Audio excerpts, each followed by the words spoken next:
요즘 심각한 환경 문제로 기후 변화가 생기긴 했으나 감사하게 대한민국은 하나님의 질서를 따라 조금은 늦었지만 나무들이 옷을 갈아입고 있고 기온이 떨어지기 시작했습니다. 이것은 올해가 이제 얼마 남지 않았다는 신호를 우리에게 주는 것인데요. 여러분들은 올해의 마무리를 어떻게 하고 계신가요? 올해의 마무리를 잘 준비하고 계신가요? 아니면은 그냥 올해가 아무 마무리 없이 넘어가는 것인가요? 저는 보통 9월에서 10월이 되면 교역자 수련회를 준비하면서 올해 했던 일들 가운데서 잘 진행된 일과 마무리되어져야 할 일들을 정리합니다. 그 중에서 미진한 것이 있다면 마무리하려고 남은 시간을 사용하고요. 또 내년에 할 일을 계획합니다. 그래서 지금은 미진한 일들을 마무리하며 올해 끝내야 할 일들을 충실히 하고 또 내년에 할 일들을 계획하며 준비하고 있습니다. 일을 시작하는 것만큼이나 마무리하는 것은 매우 중요한데요. 왜냐하면 좋은 계획과 아이디어가 있더라도 실행하지 않으면 아무 의미가 없습니다. 또 잘하지 않으면 공동체가 잘 세워지기보다는 해칠 때가 있기 때문에 돌아보고 점검하는 시간이 반드시 필요합니다. 그래서 저희가 지난주부터 시작한 요한계시록 큐티 본문은 제게 너무나 유익한데요.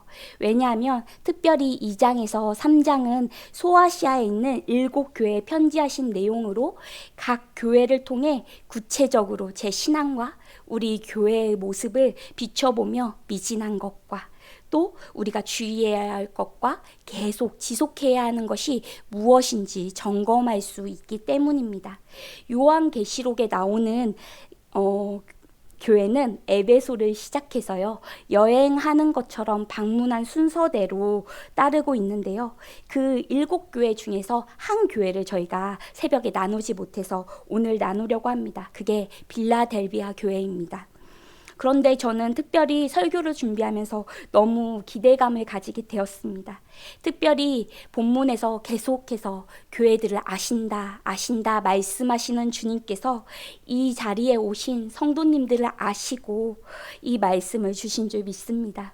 이 말씀을 통해 두 가지를 권하는데요. 첫 번째는 한 해 동안 예수님의 이름을 위하여 수고하신 그 수고와 인내를 주님께서 내가 아신다 말씀하시고 위로하고 칭찬하실 줄 믿습니다.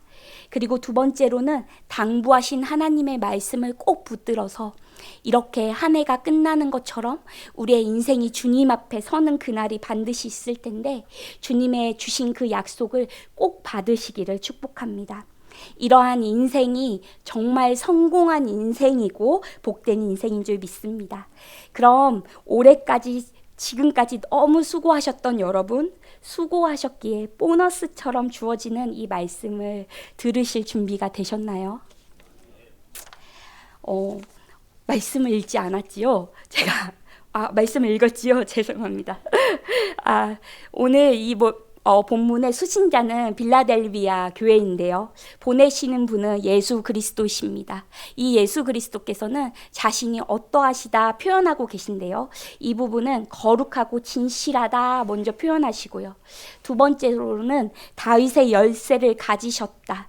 이 분이 열면 닫을 자가 없고 닫으면 열 자가 없다라고 자신을 설명하고 계십니다.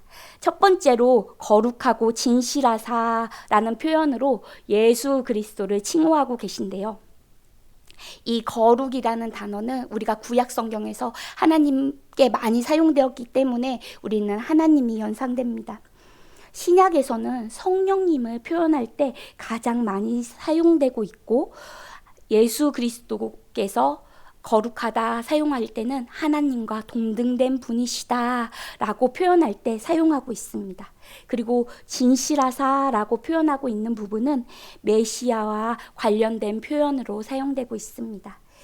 이 예수님께서 진실하셔서 예언을 성취하기 시작하는 참 메시아로 이제 활동하시는 예수님이시다라고 말씀하시는 것입니다. 이것은 모두 예수님께서 하나님이시고 메시아시다라는 것을 드러내는 부분입니다. 자기를 묘사하는 두 번째 부분에서는 열쇠를 가지셨다라고 말씀하시는데요. 이것은 이사야서 22장 22절에서 나오는 그 모습과 너무 유사해서 저희가 함께 읽도록 하겠습니다.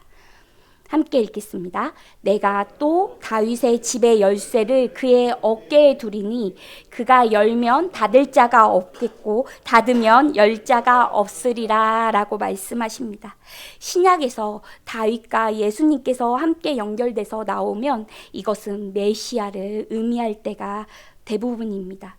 그리고 여기에서 그의 어깨에 두리니 이는 22장 20절에 나오는 엘리야김, 나의 종이라고 말한 엘리야김을 의미합니다. 하지만 그가 예표하고 있는 것은 예수 그리스도이신 것이죠. 엘리야김을 왕으로 세우신 하나님께서 예수를 하나님의 구원자로 세우셨다라고 말씀하고 계신 것입니다. 엘리야김에게 권력을 주셔서 왕이 되게 하신 하나님께서 예수님께서는 하나님의 권력을 통해서 그리스도의 권력을 가지게 되셨다라는 것을 이 본문을 통해서 보여주고 계신 것입니다.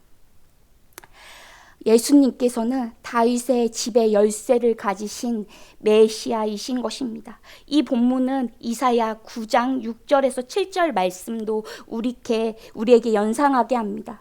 그의 어깨에는 정사를 메었고 그의 이름은 기묘자라, 묘사라, 전능하신 하나님이라, 영존하신 아버지라, 평강의 왕이라 할 것임이라. 그의 정사와 평강의 더함이 무궁하며 또 다윗의 왕자와 그의 나라에 군림하여 그 나라를 굳게 세우고 지금 이후로 영원히 정의와 공의로 그것을 보존하실 것이라 와도 매우 유사합니다. 이것 역시 미래의 통치자를 의미하고 바로 메시아를 의미하는 것입니다. 그러므로 예수님께서는 메시아, 구원자이십니다. 열고 닫을 권세, 구원과 심판하실 권세를 가지신 분으로 설명하고 있는 것입니다. 이것을 뒷받침할 또 다른 성경이 있는데요. 그건 타르굼이라고 부르는 구약 성서를 해석하고 번역한 책입니다. 이사야서 22장 22절을 이렇게 해석하고 있는데요.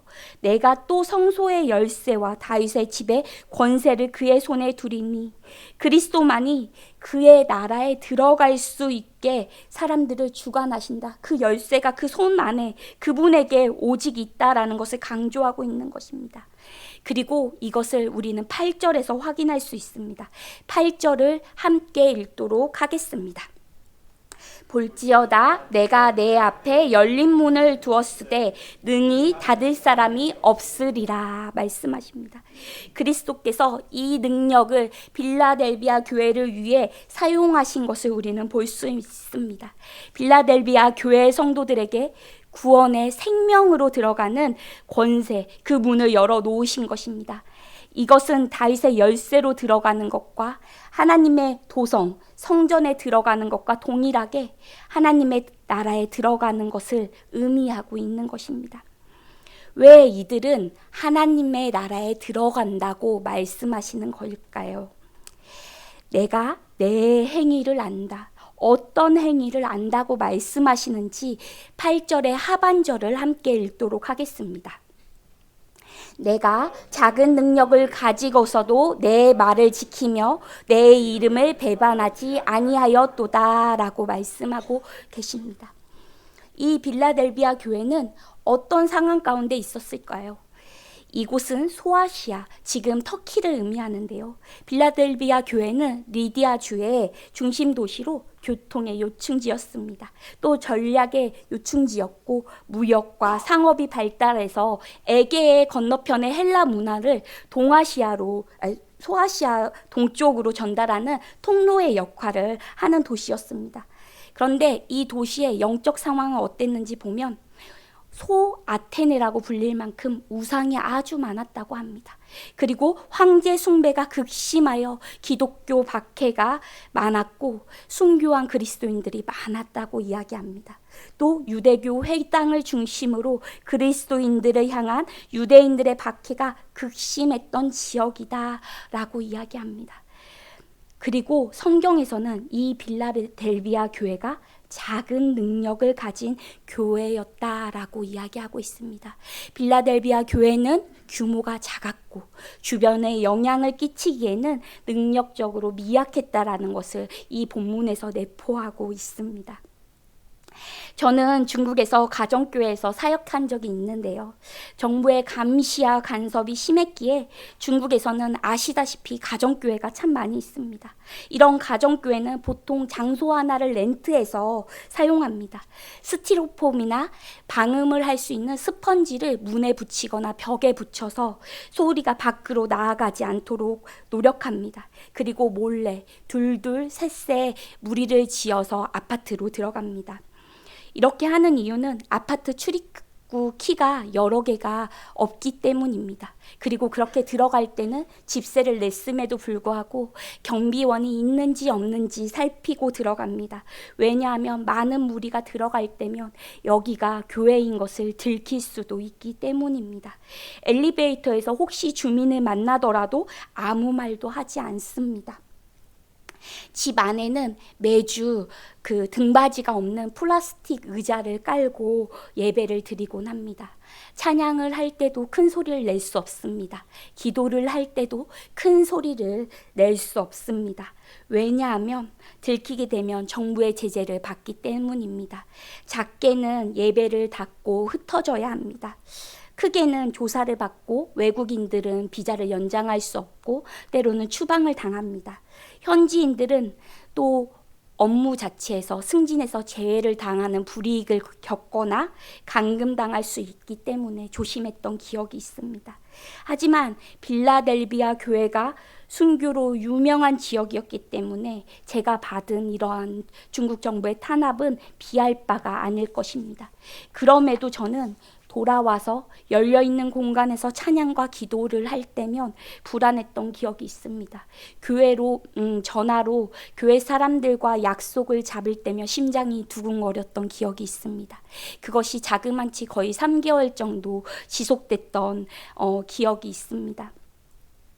그럼 빌라델비아 성도들의 부담이 얼마나 컸을지 우리는 유추해 볼 수 있을 것입니다.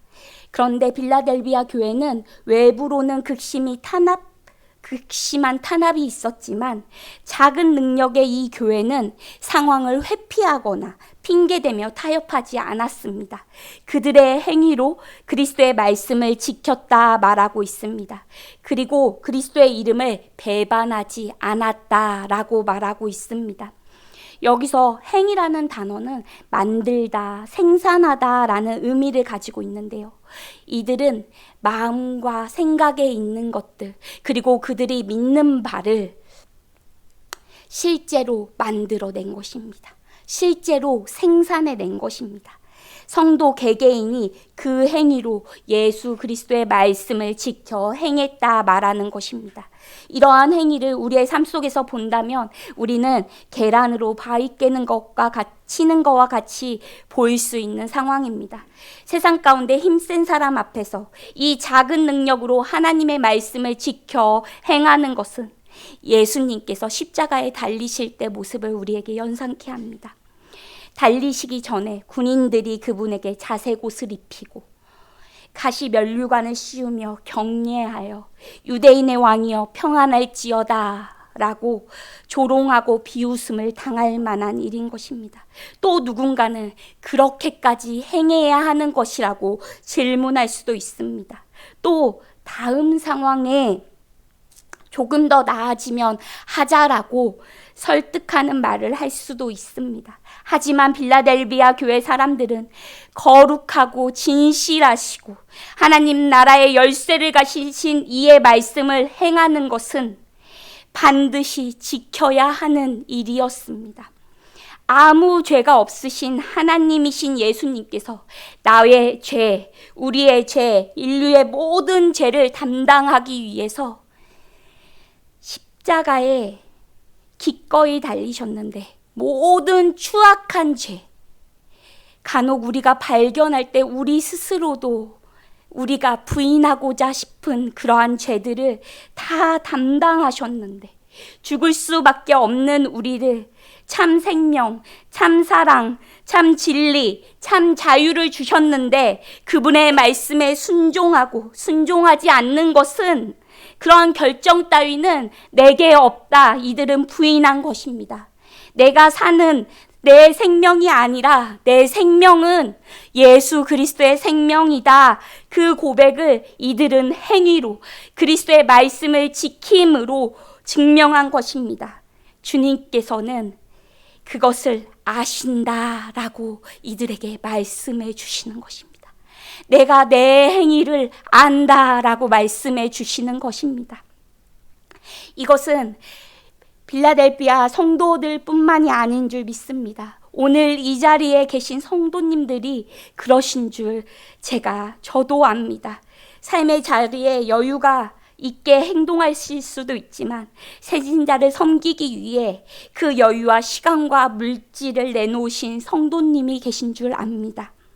때로는 직장 속에서 더 많은 관계와 더 많은 것을 생산할 수 있는데 하나님 일과 바꾼 분들이 계신 줄 제가 압니다.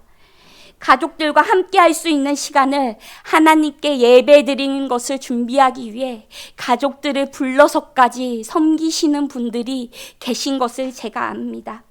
좋은 관계로 지낼 수 있는데 그리스도를 위해 악역을 자처하여 바른 말씀을 하시고 마음을 아리하신 분이 계신 줄을 제가 압니다. 직장과 가정을 돌보며 하나님의 일을 하며 건강히 상하신 분이 계신 줄을 압니다. 세상적인 방법으로 문제를 하고 싶은 유혹이 생길 때, 계속 기대하는 것이 너무 힘들어서 놓고 싶을 때 기도하며 하나님의 약속을 붙드신 분이 계신 줄을 제가 압니다. 하나님의 약속이 너무나 분명하지만 상황 속에서 성취되어지지 않아 흔들리는 믿음을 보며 하나님, 저의 믿음이 너무 작습니다 외치셨던 그 생명과 같은 외침을 제가 알고 교회 가운데 거니시는 그 그리스도께서 아신다 지금 말씀하시는 것입니다. 그리고 이러한 자들에게 말씀하십니다. 내가 내 앞에 열린 문을 두었다. 내가 이 열린 문을 줄 것이다 라고 말씀하십니다. 그리고 지금은 내가 박해당하고 조롱당하고 어리석다 여기는 사람들이 있을 것이지만 이 사람들 앞에 참 백성을 향한 하나님의 사랑을 내가 보여주겠다 말씀하십니다. 모든 사람이 그때 볼 것이고 알 것이라 말씀하십니다. 우리 주님 다시 오실 때 그리스도를 거절했던 자들은 도저히 열 수 없는 닫힌 문, 그들에게는 심판의 그 문이 우리에게는 열린 문이 되어 은혜로 흘러넘치는 생명 가운데 들어가게 될 줄을 믿습니다. 이 약속을 주시며 열쇠의 주인 되신 분께서 주신 당부가 있습니다. 11절을 함께 읽도록 하겠습니다. 내가 속히 오리니 내가 가진 것을 굳게 잡아 아무도 내 면류관을 빼앗지 못하게 해라. 아멘. 이것을 직역하면 나는 빠르게 올 것이다. 너는 확고히 너가 가진 것을 붙들어라. 그래서 아무도 내 왕관을 빼앗지 못하게 해라 말씀하십니다.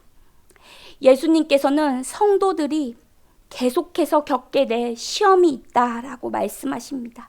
이 시험 중에 지금처럼 믿음을 확고히 붙들어라, 굳게 잡아 빼앗기지 말라라고 당부하시는 것입니다. 이것은 10절에 장차 올 시험 가운데 성도들을 그리스도께서 지키실 것입니다. 하지만 어떻게 지키시냐면 그리스도께서 붙들어 주시는 능력으로 이 시험을 견디게 된다는 것입니다. 이 시험이 그냥 넘어가는 것이 아니라 그리스도께서 붙들어 주심으로 이 시험을 넘어설 수 있게 될 거라 말씀해 주시는 것입니다. 하지만 이 약속은 반드시 승리한다는 약속이십니다. 우리가 할 것은 작은 능력, 약한 능력이지만 예수님을 굳게 붙잡는 것입니다. 예수님의 선하심과 신실하심을 믿고 예수님의 말씀을 지키는 것, 우리 안에 계신 그리스도를 숨기고 감추는 것이 아니라, 부인하는 것이 아니라 드러내고 전하는 것입니다. 하지만 분명 시험은 있을 것입니다. 태풍 속에 우산을 들고 걸으신 적이 있으신가요? 마구 밀려오는 태풍 속에서는 우산이 뒤집어지고 꺾어지고 엎어집니다. 길 위에 있는 사람은 이 들고 있는 우산에 꼭 붙드는 수밖에 없습니다. 때로는 비를 맞기를 작정할 수밖에 없습니다. 옷이 젖고 몸이 젖지만 이것이 우리의 생명을 결코 상하게 하지는 못할 것입니다. 빠르게 오시겠다 약속하신 예수께서 우리가 상하기 전에 속히 오셔서 우리를 건지실 것이기 때문입니다. 우리에게 열린 문으로 들어가게 하셔서 우리를 지키실 것이기 때문입니다. 이때 우리는 이렇게 이기는 자는 하나님의 성전의 기둥이 될 것입니다. 기둥이 된 그는 결코 성전 밖에 나갈 수 없지요. 그리고 이때 그에게는 하나님의 이름과 하나님의 도시의 새 예루살렘의 이름과 예수님의 이름이 써 있을 거다. 결코 너는 그 열린 문으로 들어갈 수밖에 없다. 너가 들어가는 그 문을 닫을 자가 없다. 너가 들어가는 것을 막을 자가 없다. 너를 내게서 건져갈 자가 아무도 없다. 내가 완전히 너를 지키겠다 약속해 주시는 것입니다. 분명한 생명의 약속이신 것입니다. 그러니 장차 우리가 누릴 영광과는 비교할 수 없는 이 잠깐의 고난을 오늘 주신 이 믿음을 확고히 붙들어 하나님의 말씀을 지키고 우리가 믿는 바 예수를 숨기거나 부인하지 말기를 축복합니다. 이 믿음의 경주의 씨름을 계속 하시기를 축복합니다. 삶의 자리에서 계속 참 백성으로 그리스도의 이름을 지키기 위해 씨름하시고 또 때로는 손해를 보시고 내어주시는 것도 아깝지 않습니다. 우리가 생명의 약속을 받았기 때문입니다. 그래서 예수님을 굳게 붙들며 거룩하시고 진실하신 예수께서 자신에게 충성된 사람들에게 자신과 같은 증인이 되도록 그렇게 살아가도록 힘주실 것을 믿습니다. 거룩하시고 진실하사 열쇠를 가지신 하나님 아버지 참으로 감사합니다. 그 하나님께서 우리 가운데 함께 하시며 또 한 해 동안 우리가 어떻게 행하였는지 안다라고 말씀하시며 위로하여 주시고 격려하여 주시고 상한 자리마다 싸매어 주심에 참으로 감사합니다. 지쳐있는 우리의 무릎이 다시 힘을 낼 수 있도록 너희에게 열린 문을 주었다 약속하여 주심에 감사합니다. 우리의 약해진 심령이 다시 주님의 약속을 붙들므로 새 힘을 얻게 하여 주시고 2024년 미진한 부분들이 있다면 부족한 부분들이 있다면 주 하나님 우리가 그 자리에서 충성스럽게 그 일들을 잘 마무리할 수 있도록 도와주시고 2025년 또 하나님께서 여실 새날을 우리가 기대함으로 우리의 귀를 활짝 열고 하나님이 우리에게 주시는 말씀을 들을 준비를 하도록 역사하여 주시옵소서. 특별히 수고한 우리의 성도들을 주 하나님 기억하여 주시고 아버지 계속해서 주님 앞에 기도하며 나아갈 때 우리의 크고 작은 문제들이 정말 잠깐의 고난인 것을 아버지 확신할 수 있는 확신을 허락하여 주시고 생명의 약속으로 우리의 심령 가운데 다시 한번 소망의 샘물이 솟아날 수 있도록 주 하나님 역사하여 주시옵소서. 사랑의 하나님, 우리 부산 사랑의 교회를 온전히 주께 올려드립니다. 주님께서 함께 하셔서 지금 이 자리에 없는 우리의 성도들과 우리의 다음 세대들, 그리고 우리의 잃어버린 자들을 주님께서 함께하여 주셔서 아버지, 우리가 그들에게 찾아갈 때 열쇠 되신 주님께서 우리와 함께 하실 때, 함께 그 마음의 문을 두드릴 때 성령께서 그들에게 하시는 그 말씀을 아버지, 그들의 눈이 열리고 그들의 귀가 열리고 마음이 열려 들을 수 있는 은혜의 역사 주시고, 그들도 함께 다시 길을 돌이켜 주님 앞에 나아오는 은혜의 역사, 또 힘을 얻는 은혜의 역사 일어날 수 있도록 하나님 함께하여 주시길 간절히 원하며 주께 올려드리오니 주님 받아 주시옵소서. 생명의 주인 되신 예수 그리스도의 이름으로 기도드렸습니다. 아멘.